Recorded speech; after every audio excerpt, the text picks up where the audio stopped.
Somewhere on Earth, a modest house in the countryside. The kind of house you would expect a retired couple living out the remainder of their days in peace and harmony.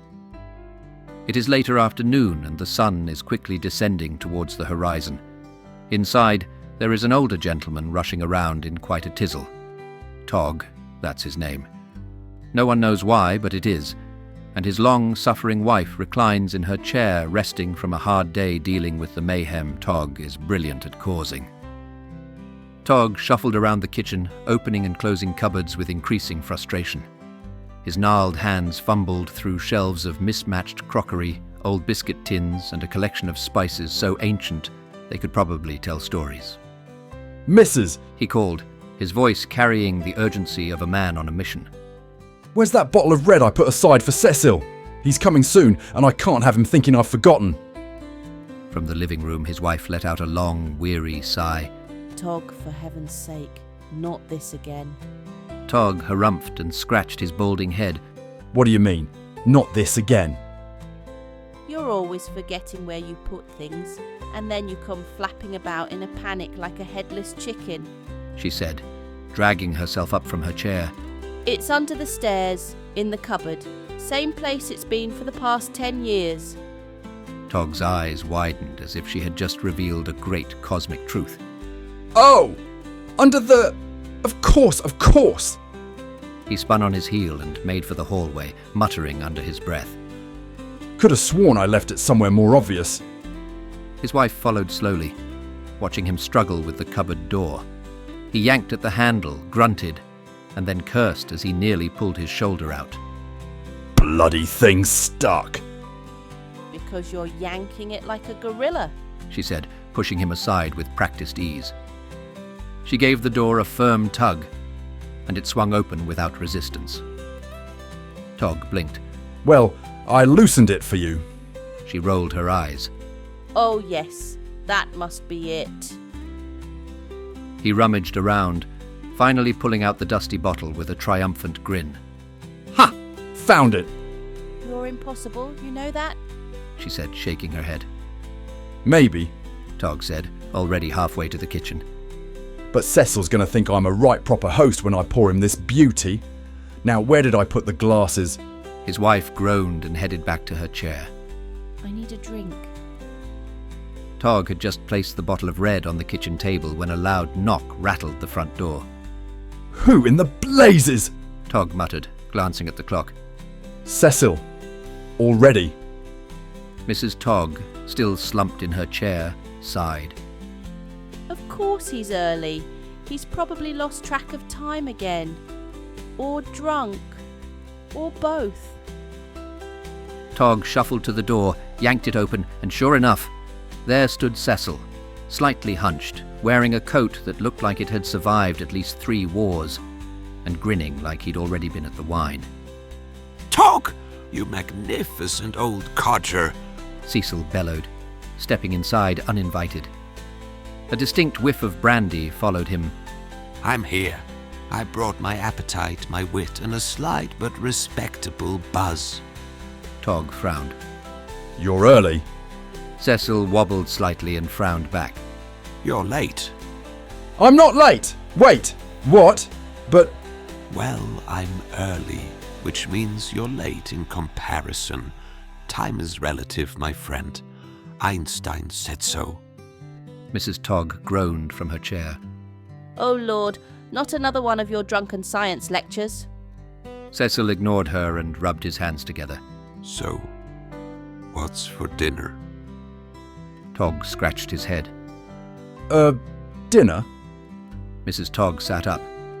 "You didn't plan anything, did you?" "I planned the wine." TOG protested, gesturing to the bottle like it was an offering to the gods. Cecil clapped his hands. "Excellent! A fine meal." Mrs. TOG rolled her eyes. "You two are the worst. We can't just drink wine for dinner." Cecil and TOG exchanged a glance. "Why not?" they said in unison. Mrs. TOG groaned and stomped toward the kitchen. "Fine, I'll make something, but you two better not get underfoot." "Underfoot? No. Shall we stand near her instead?" Cecil snorted, thinking he was being funny. Before Mrs. Tog could throw something at them, a sudden explosion rocked the house. The windows rattled, the wine bottle wobbled dangerously, and a burst of light flashed through the curtains. For a moment, all was silent. Then Cecil blinked and said, Oh dear, I don't think that was the oven. The three of them stumbled outside, Tog still clutching the wine bottle, Cecil with a half-eaten biscuit he'd found in the kitchen, and Mrs. Tog with her apron still on. The night sky was eerily lit by a streak of fire, something large plummeting from the heavens. The explosion seems to have been something entering the atmosphere. Oh, hell. Tog muttered. That's coming down close.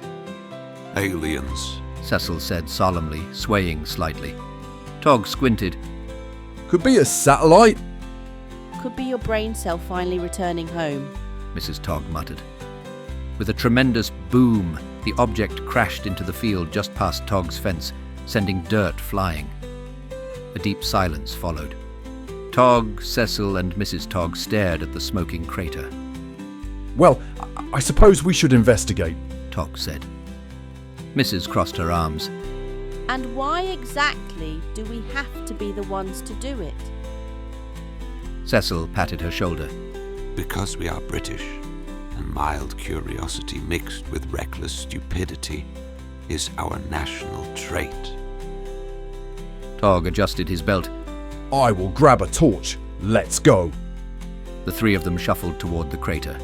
Tog leading with the torch, Cecil following with his biscuit, and Mrs. trudging behind with her usual air of exhausted patience.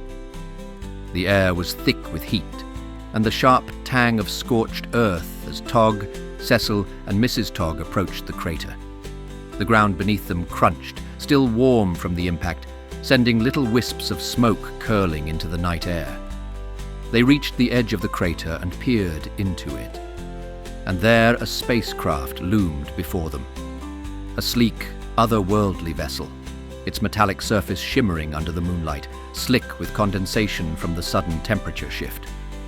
It pulsed with an eerie, alien glow, the kind that suggested it held secrets beyond human comprehension.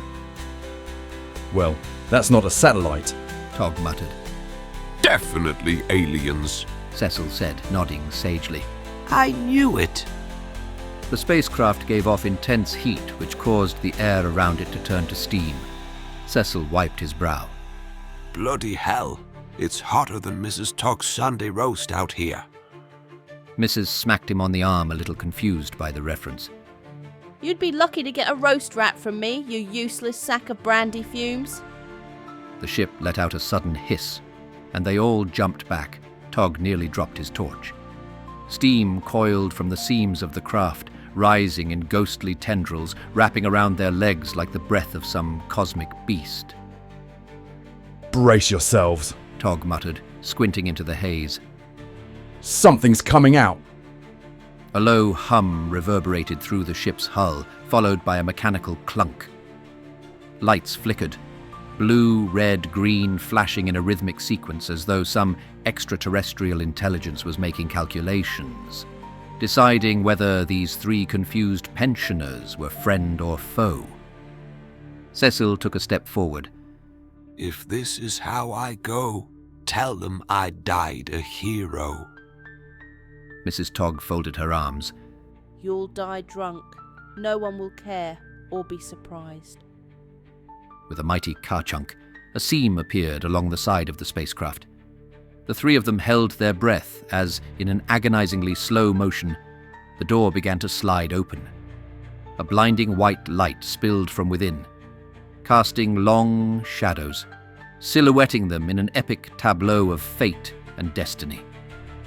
The ship groaned, steam bursting from vents, hissing and swirling like a stage curtain before the grandest performance in the universe. And then a shadow emerged. Backlit in the steam, the shadow was huge. The three old codgers stepped back and cowered in fear. A loud growl and snort burst through the air, giving them a little fright. Then the being made its way down the ramp. Cecil gripped Tog's arm. If it eats us, I just want you to know I took your last biscuit. You what? The alien stepped forward, outlined in the radiant glow of the ship's interior. The tension was unbearable. Sweat dripped down TOG's temple. Cecil clenched his fists. Mrs. TOG cracked her knuckles, ready to punch whatever monstrosity dared invade her evening. Then, a pause. One of those pregnant pauses. It wasn't a huge, beastly alien. It was small, unassuming, four-legged.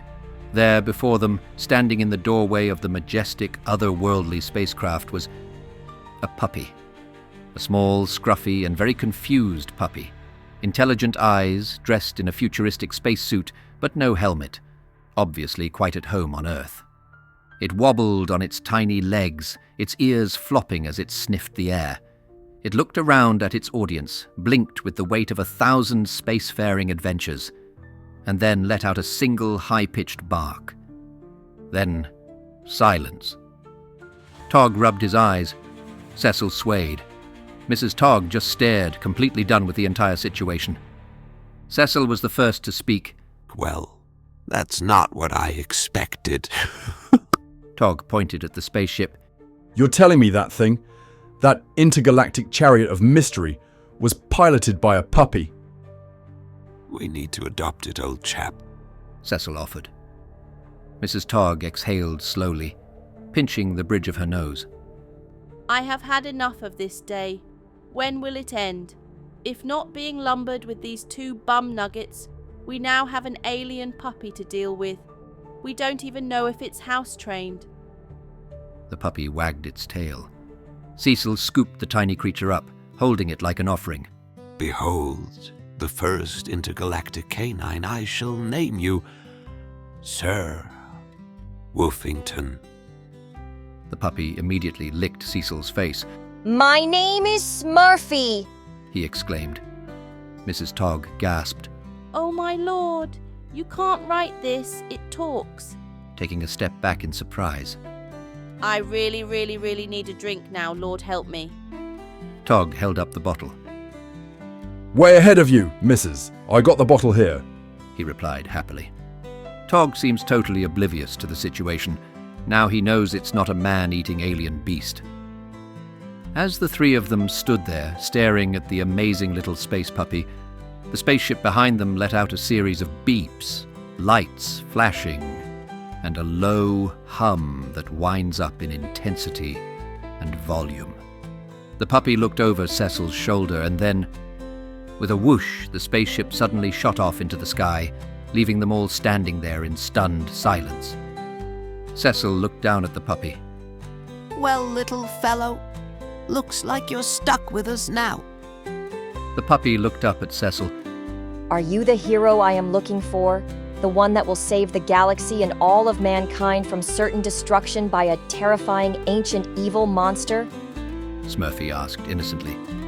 Cecil laughed. Ha! Oh no, that would be TOG, the old codger over there. You what? What? Me? Oh, bollocks. No way. TOG exclaimed.